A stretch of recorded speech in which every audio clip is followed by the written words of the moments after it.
Well, hello, and welcome to Week 18 of the NFL Contest Show. I'm your host, Jesse Flynn. Well, we've made it. It's the final week of the NFL regular season, Week 18, and that means it's the last week of the Circa Millions contest. Week 17, I ended up putting up a perfect 5-0 record, so with that, I moved myself up into 31st position. So with 1 week left to go and 5 points possibly to be gained, I could certainly move myself up into the top 10 and get myself one of those nice paying positions to finish out the rest of this season. So each one of these games really matters going into Week 18, as it is the last opportunity that I have to try to get myself as close up to that top 10 and get myself one of those nice paid positions in the contest. So it's Week 18. I have my 5 games that I like for this week, but I do need to be fluid with these games and make sure that I'm getting the best 5 in because it's Thursday and I don't have to submit them till Saturday. So just know that I could potentially change 1 or 2 of these games depending on how the injury news and the COVID news goes throughout the week. But besides that, I do have the 5 games that I like, so let's get into it and see which ones I like for Week 18. So the first game that I like is the New England Patriots, -6, going down to Miami to take on the Dolphins.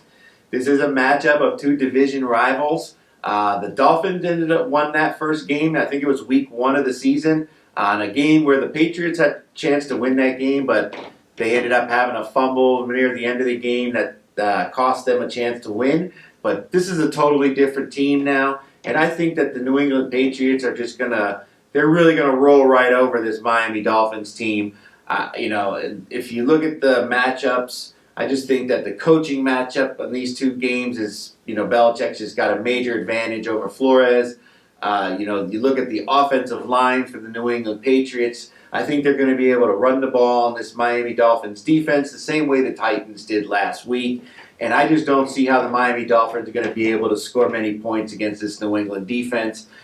We know that the Dolphins' passing game really isn't explosive, and the New England secondary is arguably one of the best in the league. I think that the New England Patriots are going to come out. They're really just going to put the pedal down and take this Miami Dolphins team down and beat them by easily double digits. Now, I know that a lot of people have talked about how Bill Belichick has a losing record when he goes down to Miami since he's been the coach of the Patriots, but I just don't think that's really going to factor in. Those games don't really matter in this particular 1-game scenario.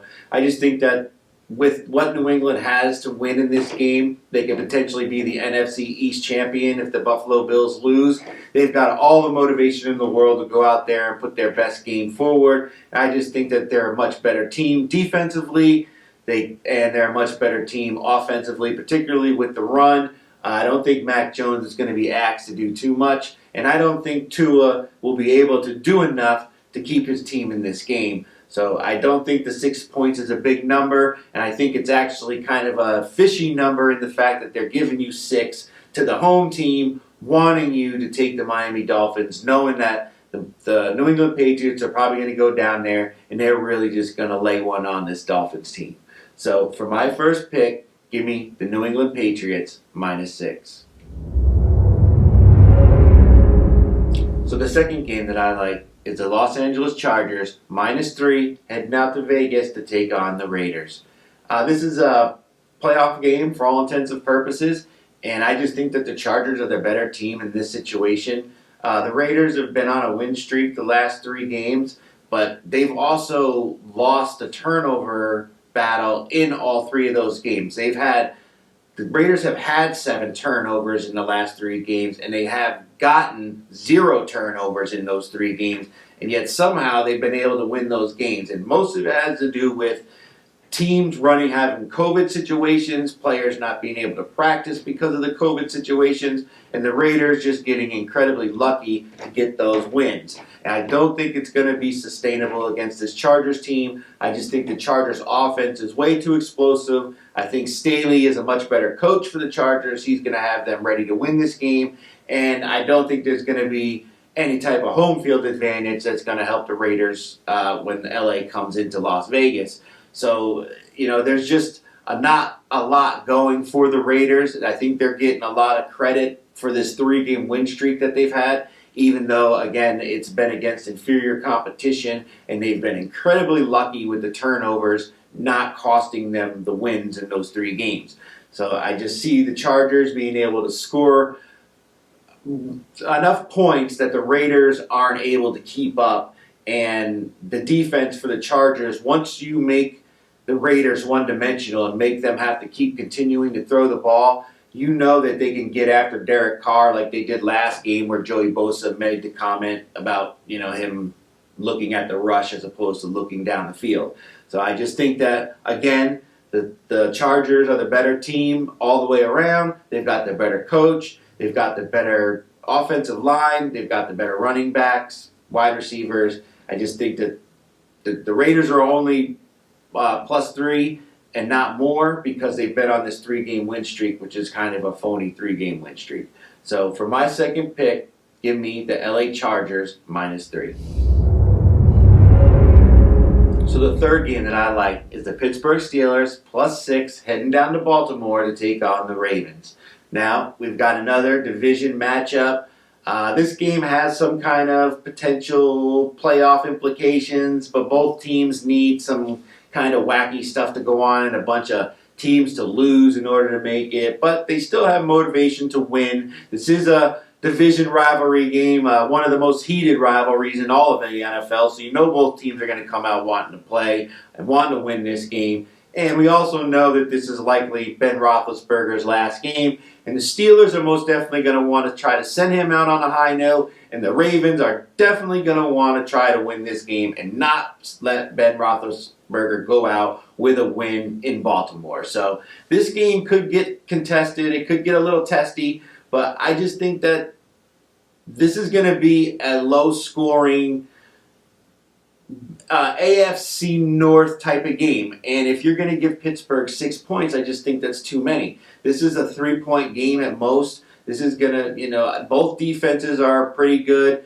The Ravens secondary isn't very good, but they're good against the run. And we know that the Steelers defense, now that they've got most of their players back from COVID, should be able to put pressure on Tyler Huntley, because it looks like Lamar Jackson is not going to be playing. So we know it's going to be Tyler Huntley, and they should be able to put pressure on him and hopefully force him into some mistakes that can lead to short fields for this Pittsburgh offense.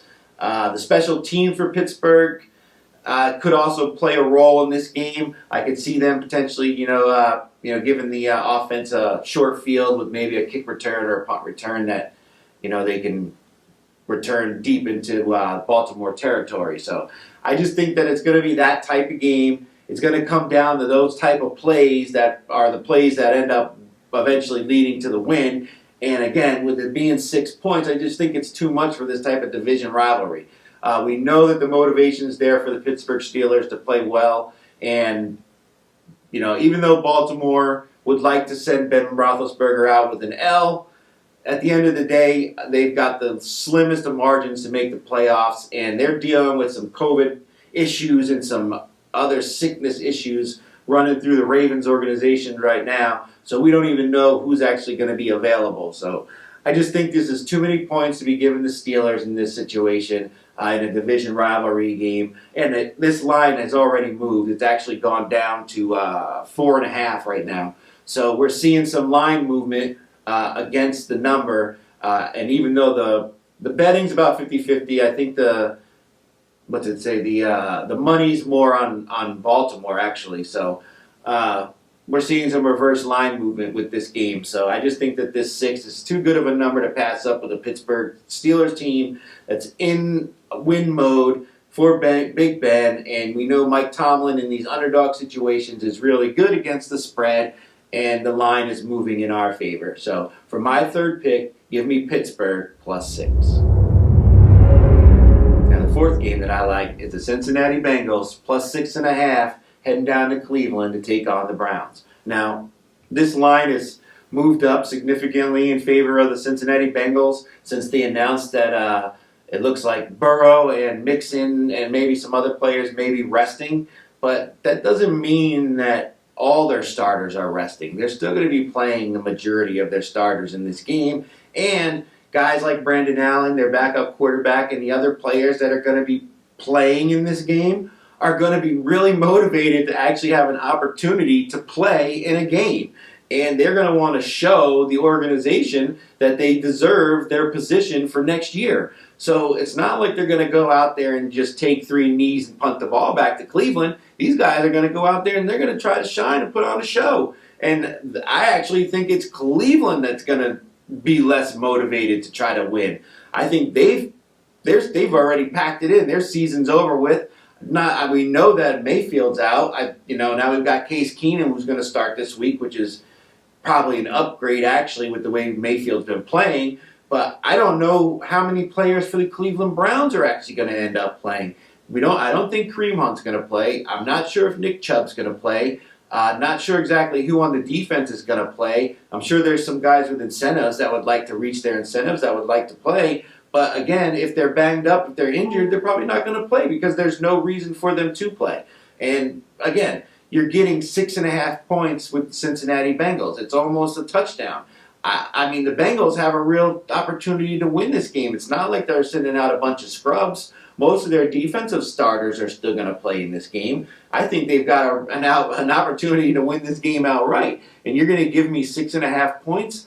I'm going to take the 6.5 points with the backup quarterback for Cincinnati and hope that this guy goes out there and puts on a show for everybody. I think the Cleveland Browns have already got their tickets for their vacations, and they don't give a crap what happens in this game. And the Cincinnati Bengals, if they do still have a outside opportunity to move up in the positioning of the playoffs if they win. It's not, it doesn't really matter one way or the other if they do or don't, but if they were to pull off the win in this game, I think they could host a home game. They are going to host a home game. It would just matter who they would play. So, they would move, it would change who their opponent would be, but they're still going to host a home game. So, they do have a reason to win this game. So I just think that we're going to see the Cincinnati Bengals team come out and play to win with the guys that are going to be playing, and I think Cleveland's already done for the year.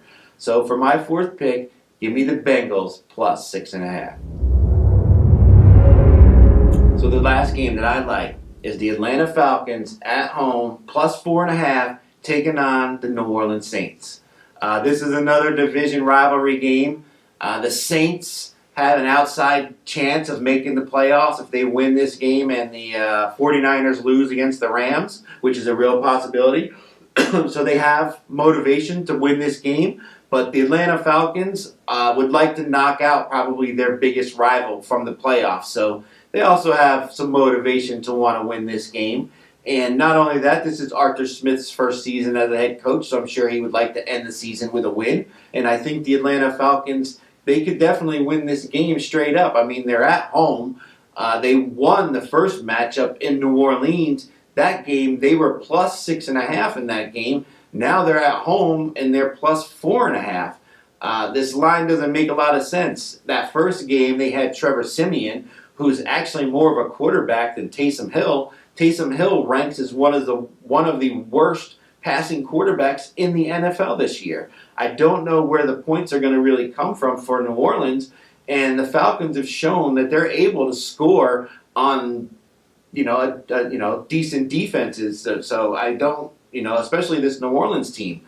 Matt Ryan's faced this defense quite a few times over his career, and he's had success against this specific defensive coordinator. So, you're getting 4.5 points with the home team against a division rival that doesn't really have a quarterback, doesn't have, they have like one good wide receiver in little Jordan Humphreys, and their running game, hasn't really been all that great since they've lost a couple of their offensive linemen. So I just don't know, why the Saints are a road favorite against this team, a team that they've already lost to once this year, and a team that has shown against weaker competition they're competitive. I just think that this is too many points to be given a home team like this in a division rivalry, and this line, it's 4.5 in the contest, is moved to 3.5 at the Circa, even though 80% of the money has been coming in on the Saints. So something has moved this line away from the Saints, and moved it down on the Falcons, even though the majority of the money seems to be coming in on New Orleans. So there's definitely some bigger bettors that are putting down some money on the Atlanta side to shift this line the way it has. And I'm in agreement with that. I think that's the right side. I think Atlanta is the right side. I think they could win this game straight up. I think they have motivation to play out this game hard. And I think the Saints, their defense is getting a lot of credit, but the offense is not very good. And I think they're not going to be able to score enough points to get separation. Even if they do win this game, it won't be by more than 3 points. So you're getting 4.5 in this game. I like it. So for my final pick, give me the Atlanta Falcons plus 4.5. So those are my 5 picks for Week 18 of the Circa Millions contest. Be sure to hit that like and subscribe button. I want to say thanks to everybody for joining me this entire season. I'll be sure to have a review of the entire season to give everybody a recap on how it all went this year. And I won't be leaving you hanging. I'll be putting out some content regarding the playoffs this year. So be sure to check in with that because I'll definitely be posting some videos with my picks. And since I'm not limited to just the sides like you are in the Circa Millions contest, I'm sure I'll be adding some totals in with those picks as well, and maybe some parlays. So we'll see what we have to offer as we find out what teams will be playing and who they'll be playing and where for the playoffs. But let's enjoy this Week 18. I really hope that I'm able to put together another 5-0 week and finish this season out strong. I want to thank everybody for the support. I've got a lot of different content ideas that I'll be coming up with for the time off between the seasons. And hopefully you'll be joining me for that and joining me for next year as I try to do it once again and try to win that $1 million. But hey, let's enjoy this football while we have it. Everybody out there, take care of yourselves. I hope you make a lot of money, and thanks for watching.